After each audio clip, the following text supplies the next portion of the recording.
Depois que todos vocês pareceram gostar de um vídeo que fiz há algumas semanas sobre grandes países que agora são menores, pensei em fazer o oposto aqui e falar sobre alguns países que começaram sendo razoavelmente pequenos e agora são grandes. Agora, argumentavelmente, todo o país começou pequeno, então sinto que no final do dia isso vai ser apenas uma descrição de como alguns dos maiores países do mundo alcançaram seu tamanho. Basicamente, vou listar alguns grandes países e explicar como eles se tornaram tão grandes. Vamos dar uma olhada em 6 casos: os Estados Unidos da América Alemanha, Rússia, Império Romano, Brasil e Canadá.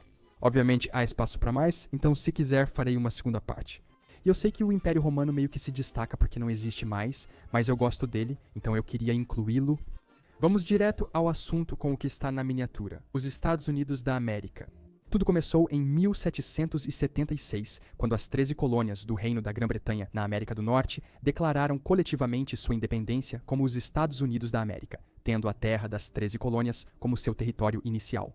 Eles logo também reivindicaram as terras britânicas a oeste das agora ex-colônias, tanto aquelas que foram reservadas para os nativos quanto outras colônias dos britânicos. Em 1777, a região nordeste de Nova York, excluída das 13 colônias originais, também declarou independência.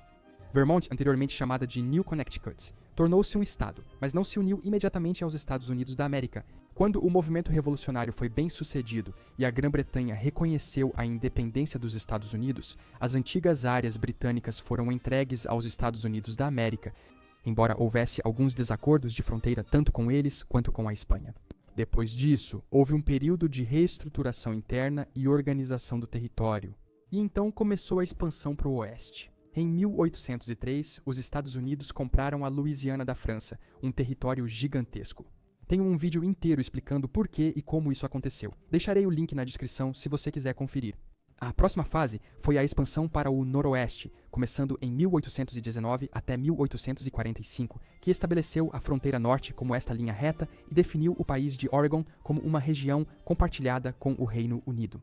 Não consigo imaginar como dois países compartilham uma região, mas acho que aconteceu. Em 1821, a Espanha cedeu a Flórida para a União. A seguir, veio a expansão para o sudoeste com a anexação do Texas e sua admissão como o 28º estado em 1845. Um ano depois, em 46, a fronteira norte foi totalmente redefinida. O território de Oregon perdeu um pouco de terra para os britânicos, mas passou a estar totalmente sob a soberania dos Estados Unidos. Contudo, a anexação do Texas pelos Estados Unidos da América se deu após a região se rebelar contra o México. Isso desagradou o México, levando a uma guerra entre os dois países.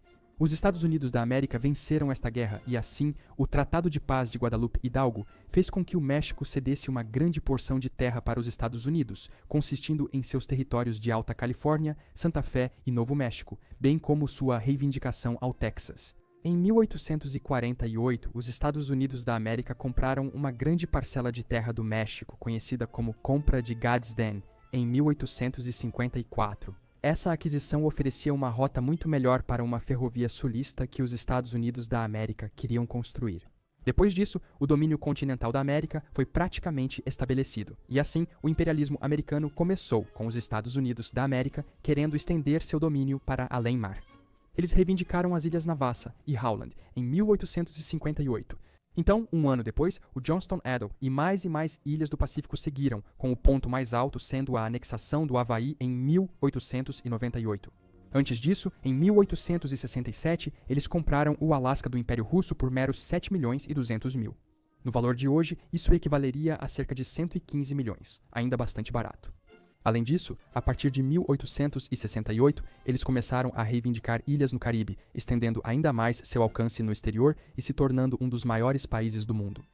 A seguir temos a Alemanha. Agora, a Alemanha é complicada porque sua emergência como um único Estado-nação foi consideravelmente tardia na história quando comparada a outros países. Temos o Sacro Império Romano e a absurda bagunça geográfica que parecia ser. Portanto, é difícil identificar uma localização ou estado de origem, pois muitos deles se sobrepunham. No entanto, a Wikipédia realmente tinha um gráfico muito interessante que nos permite ver quais existiram antes e depois e como às vezes coexistiam. E assim, podemos tecnicamente apontar os vários estados de origem da Alemanha. Os antigos prussianos, a Federação Lutetiana, a Marcha do Norte, entre muitos outros. sem mencionar os vários estados e principados dentro do Sacro Império Romano, que agora compõem a Alemanha. Mas, considerando que a Alemanha vem do Império Alemão, o Império Alemão vem da Federação do Norte da Alemanha, que consiste principalmente da Prússia, acho que podemos usar isso como ponto de partida. A Prússia originou-se da Ordem Teutônica. Ao mesmo tempo, havia o Eleitorado ou Marca de Brandemburgo, e esses dois logo estariam conectados. A Ordem Teutônica era uma instituição religiosa e um feudo polonês. Eventualmente, tornou-se secularizado em Prússia. Seus governantes se casaram com a Casa de Brandemburgo e quando o Duque da Prússia morreu sem um herdeiro, Brandemburgo assumiu a Prússia. Eles migraram completamente para lá devido às suas terras em Brandemburgo terem sido quase totalmente destruídas pela guerra. Depois de serem estabelecidos como Prússia independente, eles começaram a conquistar ou anexar cada vez mais da Alemanha, com sua expansão sendo muito relacionada à Liga Hanseática, uma confederação comercial e defensiva de comerciantes e cidades de mercado no noroeste e centro da Europa. Através de guerras com austríacos, dinamarqueses, franceses, poloneses e entre os próprios estados alemães, seu domínio cresceu progressivamente. E onde sua administração direta e governo militar não entraram, sua influência política entrou em estados alemães menores. O Sacro Império Romano foi dissolvido e a Confederação Alemã terminou. Em 1871, os prussianos foram vitoriosos contra os franceses na Guerra Franco-Prussiana e proclamaram William I da Prússia como primeiro imperador alemão. A unificação da Alemanha havia, portanto, começado e novos estados e reinos se juntaram à Alemanha, mesmo mantendo parte de sua soberania por um tempo e seu território seguiu. Durante as guerras mundiais, a Alemanha perdeu e ganhou território, resultando nas fronteiras atuais do país. Menor do que o Império era uma vez, mas ainda significativamente maior do que o território do original Marquesado e Ordem. A nobreza de Brandemburgo e a Prússia, portanto, conseguiram transformar um território um tanto pequeno em um país muito grande, passando por períodos de ainda maior vastidão territorial. Um que não podemos ignorar é o maior país do mundo hoje, a Rússia. O caso dela é incrível. Se quisermos ser muito básicos, começou com um grupo de caras do leste da Suécia decidindo navegar até o território e iniciar uma cadeia de eventos que levou à formação do maior país do mundo. Tudo começa com a dinastia Rurik, que surgiu na costa leste da Suécia. De acordo com a teoria predominante, o nome Rus é derivado de um termo em nórdico antigo para os homens que remam essas suítes. E essa pode ser a razão pela qual a Rússia tem seu nome. Viajando da Suécia para a Rússia, eles se estabeleceram em Novgorod, no norte. Logo depois, eles estabeleceram o Rus de Kiev, uma grande reunião de principados sob seu controle. Porém, essa unificação foi breve. No meio do século XII, o Rus de Kiev se dissolveu e os principados se tornaram independentes, cada um governado por um ramo diferente da dinastia Rurik. O mais importante deles para nós aqui é o Grande Principado de Moscou, a partir do qual a Rússia moderna começou a se formar.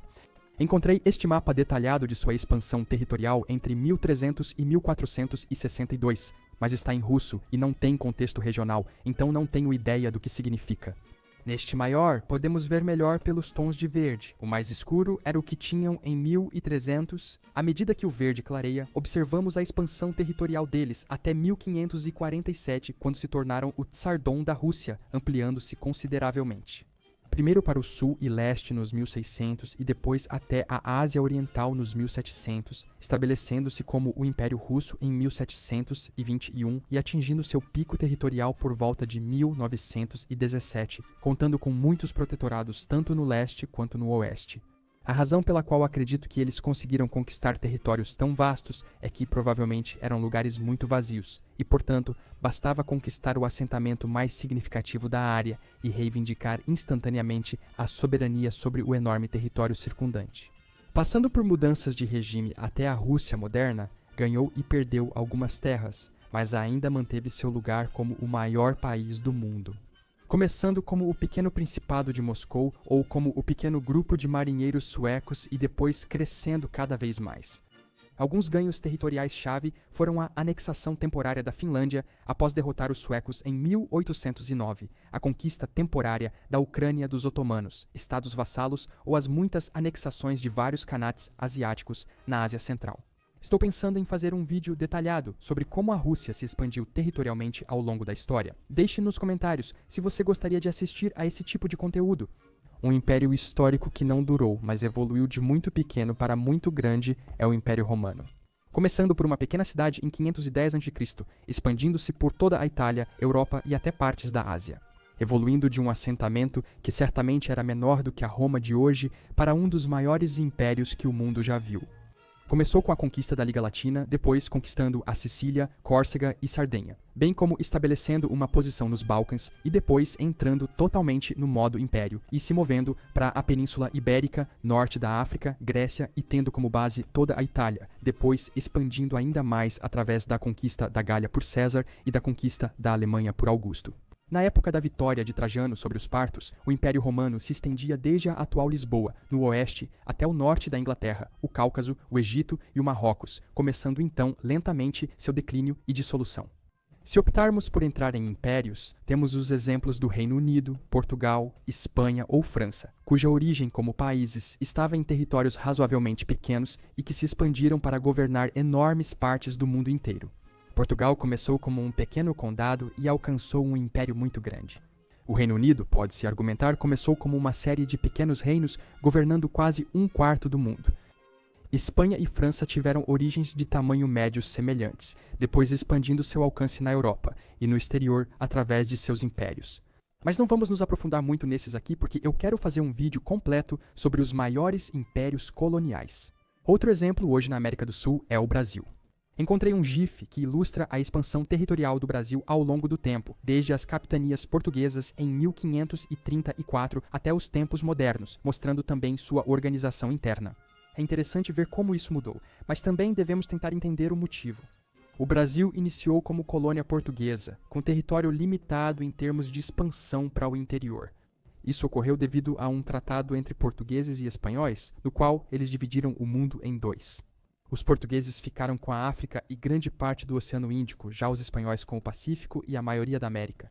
O tratado foi posteriormente modificado, dando a Portugal mais territórios sul-americanos.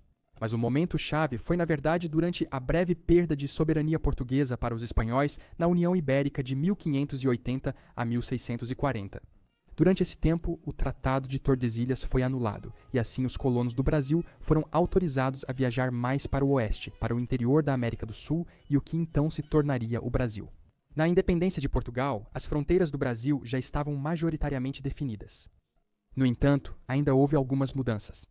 A República Cisplatina foi perdida, por exemplo, tornando-se independente, e o que agora é o Uruguai. E eles também tiraram alguns pedaços de terra da Bolívia, como o Acre. E finalmente, para este vídeo, lá em cima, o Canadá. Tudo começou em 1867. O domínio do Canadá foi formado pelo Reino Unido a partir de 3 províncias da América do Norte britânica. Canadá, que eventualmente se dividiu nas províncias de Ontário e Quebec, New Brunswick e Nova Escócia.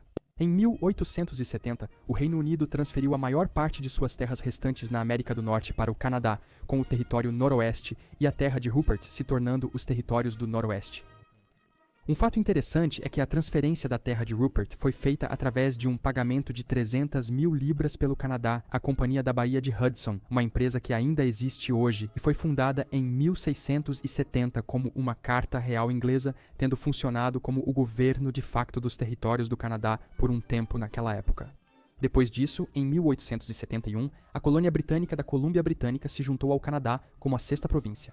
A província trouxe consigo sua disputa com os Estados Unidos sobre as Ilhas San Juan, que os Estados Unidos da América eventualmente ganharam. 2 anos depois, em 1873, eles ganharam uma 7ª província quando a Ilha do Príncipe Eduardo se juntou. Depois disso, as únicas mudanças territoriais que tiveram foram na organização interna, com exceção da transferência das Ilhas Árticas da Grã-Bretanha para o governo canadense em 1880. É interessante porque é um dos maiores países do mundo, mas não teve que conquistar a maior parte de suas terras, pois foram dadas a eles pelo seu antigo governante colonial, ao contrário dos Estados Unidos da América, que tiveram que conquistá-la principalmente dos britânicos. Claro que podemos argumentar que os britânicos tiveram que conquistá-la dos nativos e competir com outras potências coloniais para obter a terra, mas é interessante ver como cada grande país seguiu um caminho diferente em direção a essa grandeza territorial. Então esses são alguns dos países do mundo que agora são ou já foram grandes, tendo se originado de territórios muito ou um pouco pequenos. Recebi várias sugestões de vocês no vídeo de países grandes para pequenos, de mais países que perderam partes significativas de seu território. Então, eu ainda posso fazer uma segunda parte desse. Mas, se você também gostaria de uma segunda parte deste, deixe um comentário abaixo com sugestões de mais países que agora são ou já foram grandes em termos de área, tendo se originado de um pequeno território e expandindo seu domínio ao longo da história. Muito obrigado por assistir a este vídeo. Inscreva-se se quiser acompanhar os próximos e nos vemos na próxima vez para mais conhecimento geral.